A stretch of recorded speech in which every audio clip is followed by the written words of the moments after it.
ശാന്തനായ കഥാപാത്രങ്ങളിലും comedy റോളുകളിലും തിളങ്ങിയ ശേഷം മലയാളത്തിന്റെ ആക്ഷൻ ഹീറോ എന്ന പേരുകൂടി നേടിയ നടനാണ് ഉണ്ണി മുകുന്ദൻ. ഇപ്പോഴിതാ സിനിമാഭിനയത്തിലെ തന്റെ ചില ഡിമാൻഡുകൾ വെളിപ്പെടുത്തിയിരിക്കുകയാണ് താരം. മാർക്കോയുടെ വമ്പൻ വിജയത്തിനു ശേഷം ഉണ്ണി മുകുന്ദൻ നായകനായ പുതിയ ചിത്രം ഗെറ്റ് സെറ്റ് ബേബി ഇപ്പോഴിതാ തിയേറ്ററുകളിൽ എത്തിയിരിക്കുകയാണ്.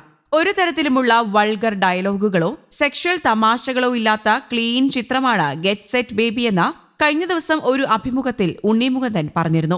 സിനിമയുടെ പ്രൊമോഷനുമായി ബന്ധപ്പെട്ട മറ്റൊരു അഭിമുഖത്തിൽ തന്റെ no kissing no intimate scene പോളിസിയിൽ ഇപ്പോഴും മാറ്റമില്ലെന്ന് പറയുകയാണ് താരം. എല്ലാ സിനിമകളിലും no kissing no intimate scene policy പിന്തുടരുന്ന ആളാണ് ഞാൻ. എന്റെ സമപ്രായക്കാരായ അഭിനേതാക്കൾ ഇത്തരം സീനുകൾ ചെയ്യുന്നുണ്ടെന്ന് കാണിച്ച ചിലരെല്ലാം ആവശ്യപ്പെടാറുണ്ട്. എന്നാൽ രണ്ടുപേർ തമ്മിലുള്ള പ്രണയവും അടുപ്പവും കാണിക്കാൻ മറ്റു മാർഗങ്ങൾ ഉണ്ടെന്നാണ് ഞാൻ കരുതുന്നത്. അതിന് കിസ്സിംഗ് സീൻ തന്നെ വേണമെന്നില്ല. എല്ലാ വിഭാഗം പ്രേക്ഷകർക്കും കാണാനാകുന്ന സിനിമയാകണം എന്റേതെന്ന് വലിയ ആഗ്രഹമുണ്ട് എനിക്ക്. സിനിമകളിലെ സംഘടന രംഗങ്ങളിൽ ആരെങ്കിലും നേരിട്ടടിക്കാതെ തന്നെ അത്തരത്തിൽ പ്രേക്ഷകനെ തോന്നിപ്പിക്കാൻ കഴിയുന്നതല്ലേ. ഇതേ കാര്യം റൊമാന്റിക് സീനുകളിലും ആവാമല്ലോ. ഇത് എന്റെ മാത്രം കാഴ്ചപ്പാടാണ്. മറ്റുള്ളവർ ഇന്റിമേറ്റ് സീൻ ചെയ്യുന്നത് അവരുടെ ഇഷ്ടമാണ്. അതിൽ എനിക്ക് അഭിപ്രായം പറയേണ്ട ഒരു കാര്യവുമില്ല.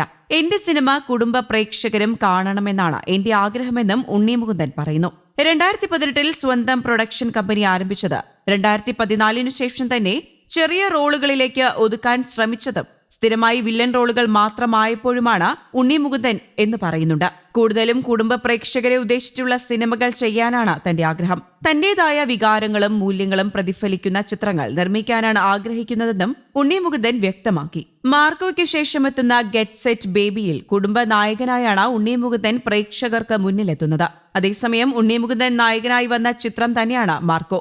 ഉണ്ണി മുകുന്ദന്റെ മാർക്കോ 100 കോടി ക്ലബിലും എത്തിയെന്നാണ് റിപ്പോർട്ടുകൾ സൂചിപ്പിക്കുന്നത്. വിവിധ ഭാഷകളിലെത്തിയ ചിത്രത്തിന്റെ ഹിന്ദി കളക്ഷൻ മാത്രം വലിയ തുകയാണെന്നാണ് റിപ്പോർട്ടുകൾ പറയുന്നത്. ഹിന്ദി പതിപ്പ് മാത്രമായി 12.41 കോടി രൂപയിലധികം മാർക്കോ നേടിയിട്ടുണ്ടെന്നാണ് റിപ്പോർട്ടുകൾ പറയുന്നത്. OTT റിലീസുമായി ബന്ധപ്പെട്ട ഇതുവരെ ഒരു പ്ലാറ്റ്ഫോമുമായും കരാറായിട്ടില്ല എന്ന് നേരത്തെ ചിത്രത്തിന്റെ നിർമ്മാതാവ് വ്യക്തമാക്കിയിരുന്നു. നിർമ്മാതാവ് ഷെരീഫ് മുഹമ്മദ് കുറിപ്പിലൂടെയാണ് ഇക്കാര്യം വ്യക്തമാക്കിയിരുന്നത്. തിയേറ്റർ കാഴ്ചയാണ് മാർക്കോയിലൂടെ ആവശ്യപ്പെടുന്നത് എന്നാണ് ചിത്രത്തിന്റെ പ്രവർത്തകർ അഭിപ്രായപ്പെടുന്നത്. മാർക്കോ ഓരോ ദിവസവും പിന്നിട്ടപ്പോഴും കളക്ഷൻ ഉയർത്തിയാൽ വമ്പൻ ഹിറ്റാകുമെന്ന് തീർച്ചയാകുമ്പോൾ ആരൊക്കെ വീഴുമെന്നതിലാണ് ആകാംക്ഷയെന്നും അവർ കൂട്ടിച്ചേർത്തു. സംവിധായകൻ ഹനീഫ് അദേനിയായ മാർക്കോ സിനിമയിൽ തെലുങ്ക് നടി യുക്തി തരേജയാണ്. തിരക്കഥയും ഹനീഫ് അദേനി നിർവഹിക്കുന്ന ചിത്രം മാർക്കോയുടെ നിർമ്മാണം ഉണ്ണി മുകുന്ദൻ ഫിലിംസും ക്യൂബ്സ് എന്റർടൈൻമെന്റുമാണ്. ഛായാഗ്രഹണം ചന്ദ്രു സെൽവരാജാണ്. സംഗീതം നിർവഹിക്കുന്നത് രവി. ബസ്റ്ററുമായ ചിത്രത്തിൽ നായകൻ ഉണ്ണി മുകുന്ദനൊപ്പം മറ്റ് വേഷങ്ങളിലെത്തുന്നത് ജഗദീഷ്, ആൻസൺ പോൾ, കബീർ, ദുഹാൻ സിംഗ്, അഭിമന്യു തിലകൻ, യുക്തി തെരേജ എന്നീ താരങ്ങളുമാണ്.